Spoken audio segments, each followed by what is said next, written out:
ഏറ്റവും കൂടുതൽ ഇമ്പാക്റ്റ് എവിടെയാണ്? ഏറ്റവും പാവപ്പെട്ടവരുടെ സാധാരണക്കാരുടെ ജീവിതങ്ങളിലാണ്. സാർ, പുസ്തകത്തിൽ, ചെറിയ പുസ്തകത്തിൽ ഓരോ മാസത്തെയും ചെലവെഴുതി വെച്ച് ജീവിക്കുന്ന ആളുകളുണ്ട്. ഓരോ ദിവസത്തെയും ഓരോ ആഴ്ചത്തെയും ആ പണം പോലും അവർക്ക് കിട്ടുന്നില്ല. ആ പണം ചെലവാക്കാൻ പറ്റുന്നില്ല. ഉള്ള പണം കിട്ടുന്നില്ല. അപ്പോഴാണ് ഈ സാധനങ്ങളുടെ വില കൂടുന്നത്. സാർ, സ്വാഭാവികമായി വിലക്കയറ്റം നോക്കിയാൽ ഒരു 5000 രൂപയ്ക്ക് മീതെ ഈ കഴിഞ്ഞ 2 മാസം കൊണ്ട് ഒരു ഇടത്തരം കുടുംബത്തിന്റെ ചെലവ് വർദ്ധിച്ചിട്ടുണ്ട്. ഈ ഇൻഫ്ലേഷൻ നിങ്ങൾ മനസ്സിലാക്കേണ്ടത്, ഗവൺമെന്റ് മനസ്സിലാക്കേണ്ടത്, ഇത് ഇൻഡയറക്റ്റ് ടാക്സ് പോലെയാണ്, പരോക്ഷ നികുതി പോലെയാണ്, ഇത് റിഗ്രസീവാണ്.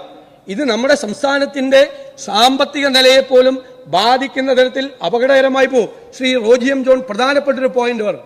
എന്താണ്? ആളുകളുടെ പർച്ചേസിംഗ് പവർ ഇല്ല. എന്താ പർച്ചേസിംഗ് പവർ ഇല്ലാത്തത്? എത്ര 1000 കോടി രൂപയാണ് നിങ്ങൾ മാർക്കറ്റിലേക്ക് കൊടുക്കാനുള്ളത്?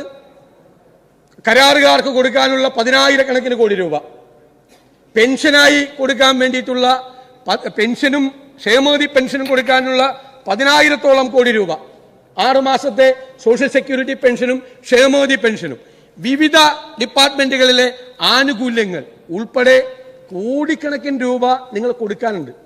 ആ പൈസ ഇല്ല അവരുടെ കയ്യിൽ. ആ പൈസ അവരുടെ കയ്യിൽ ഇല്ലാതെ പോകുമ്പോൾ അവിടെ അവരുടെ പർച്ചേസിംഗ് പവർ ഇല്ലാതാവുകയാണ്.